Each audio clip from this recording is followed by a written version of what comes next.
Welcome to Code and Capital.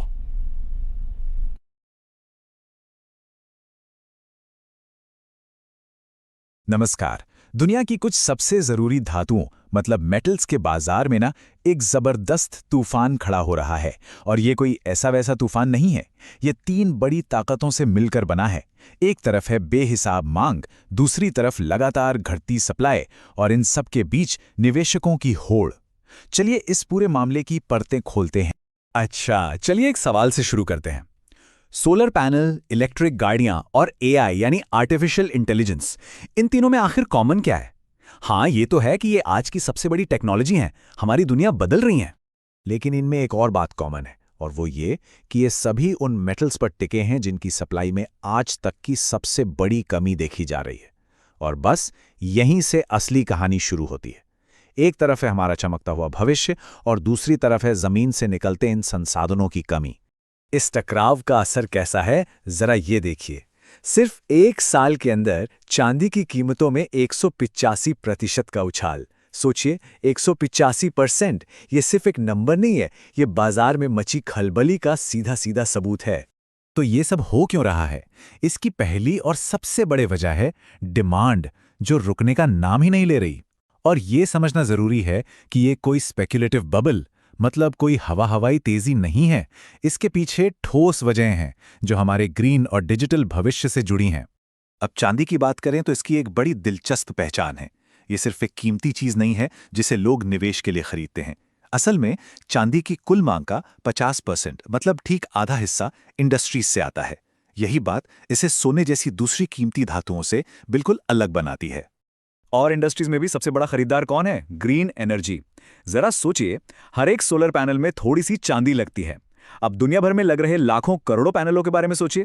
Demand तो आसमान छुएगी ही। आज अकेले सोलर पैनल्स ही दुनिया की 10% से ज्यादा चांदी इस्तेमाल कर रहे हैं।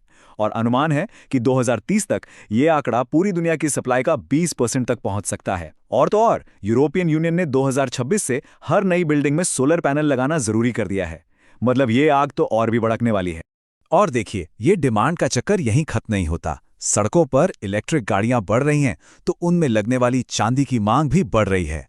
दूसरी तरफ एआई का जो बूम आया है, उसके लिए बन रहे बड़े बड़े डेटा सेंटर्स को चलाने के लिए तांबे की जबरदस्त मांग पैदा हो गई है। और एआई को चाहिए ढेर सारी बिजली। वो बिजली कहां से आएगी? ज्यादा सोलर और न्यूक्लियर प्लांट से। और हाँ, उन प्लांट्स में भी फिर से चांदी का इस्तेमाल होगा। ये एक ऐसा साइकिल है जो इन मेटल्स की मांग को लगातार ऊपर और ऊपर लेता जा रहा है। तो ये तो हुई डिमांड की बात। अब कहानी के दूसरे हिस्से पर चलते हैं जो इस तूफान को और भी खतरनाक बनाता है, और वो है सप्लाई की भारी कमी। मतलब एक तरफ हमें चाहिए बहुत ज्यादा, पर दूसरी तरफ हम उसे उतनी तेजी से निकाल ही नहीं पा रहे हैं। इस हालत को समझने के लिए एक टर्म है स्ट्रक्चरल डेफिसिट। सुनने में थोड़ा मुश्किल लगता है पर मतलब बहुत सीधा है। इसे ऐसे समझिए कि आपके पास एक बाल्टी है जिसमें एक नल से पानी आ रहा है, यह है सप्लाई। लेकिन आप उस बाल्टी से पानी निकालने के लिए एक मोटर पंप लगा दें जो नल से कहीं ज्यादा तेज है, यह है डिमांड। नतीजा क्या होगा? बाल्टी का पानी लगातार कम होता जाएगा। बाजार में मेटल्स के साथ बिल्कुल यही हो रहा है। और ये कोई एक दो दिन की बात नहीं है, ये लंबे समय से चल रहा है। ये देखिए 2024 का हाल। चांदी की मांग थी 1.16 बिलियन आउंस, जबकि सप्लाई कितनी हुई? सिर्फ 984 मिलियन आउंस। और ये लगातार 5वां साल है जब बाजार में ये कमी देखी गई। ये गैप कम होने के बजाय बढ़ता ही जा रहा है। और चांदी इस मुश्किल में अकेली नहीं है। उसका साथी तांबा भी इसी संकट से गुजर रहा है। इंडोनेशिया और चिली जैसी जगहों पर बड़ी बड़ी खदानों में काम रुकने की वजह से अनुमान है कि 2026 में दुनिया में 3,30,000 मीट्रिक टन तांबे की कमी होगी।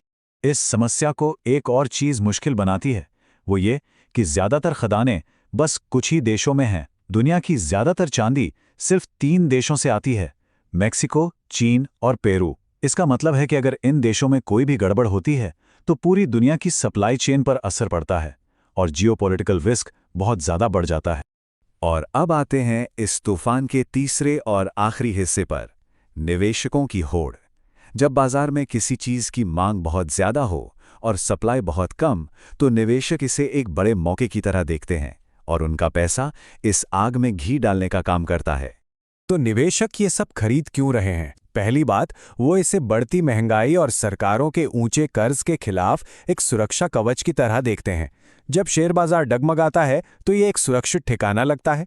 और फिर दुनिया में चल रही जियोपॉलिटिकल टेंशन, जैसे हाल ही में ग्रीनलैंड को लेकर अमेरिका और कई यूरोपीय देशों के बीच टैरिफ की धमकियों ने भी इस होड़ को और तेज कर दिया है। जैसा कि macro economic strategist Tom Bradshaw कहते हैं, कीमती धातुओं में ये जो तेजी है वो खुशहाली का संकेत नहीं है, बल्कि एक अलार्म है कि फिएट करेंसी सिस्टम बहुत बड़े दबाव में है। अब ये फिएट करेंसी क्या है? ये वही पैसा है जो सरकारें जारी करती हैं, जैसे रुपया या डॉलर। तो ब्रैडशॉ का कहना है कि लोगों का इस सिस्टम पर भरोसा कम हो रहा है और वे सोने चांदी जैसी असली चीजों की तरफ भाग रहे हैं। तो सवाल ये है कि जब ये तीनों ताकतें, जबरदस्त मांग, कम सप्लाई और निवेशकों का पैसा टकराएंगी, तो कीमतें आखिर जाएंगी कहां? चलिए अब कुछ भविष्य के अनुमानों पर नजर डालते हैं। सबसे पहले तांबे की बात करते हैं। जेपी मॉर्गन का अनुमान है कि 2026 के दूसरे क्वार्टर में तांबे की कीमत $12,500 प्रति मीट्रिक टन तक जा सकती है। ये काफी सधा हुआ डेटा पर आधारित अनुमान है। लेकिन चांदी के लिए जो अनुमान हैं वो कहीं ज्यादा चौंकाने वाले हैं। जाने माने एनालिस्ट पीटर शिफ का मानना है कि 2026 में चांदी के लिए $100 का टारगेट एक बहुत ही रियलिस्टिक टारगेट है। ये इसके पिछले हाई से लगभग दोगुना है। लेकिन रुकिए, बात यहीं खत्म नहीं होती। रॉबर्ट कियोसाकी जैसे कुछ और बड़े नाम तो इससे भी आगे की सोच रहे हैं। उनका मानना है कि 2026 तक चांदी $200 प्रति औंस का आंकड़ा भी छू सकती है। ये एक असाधारण उछाल होगा। और सबसे हैरान करने वाला अनुमान है 2028 के लिए $375 प्रति औंस। ये दिखाता है कि अगर आज के ट्रेंड्स ऐसे ही चलते रहें तो चांदी की कीमतें कहां तक जा सकती हैं। तो आखिर में एक सवाल जो सोचने पर मजबूर करता है, हमारा हरा भरा, हमारा डिजिटल भविष्य, सब कुछ इन्हीं धातुओं पर टिका है। पर सवाल ये है कि इस तरक्की की असली कीमत क्या है और इसे कौन चुकाएगा?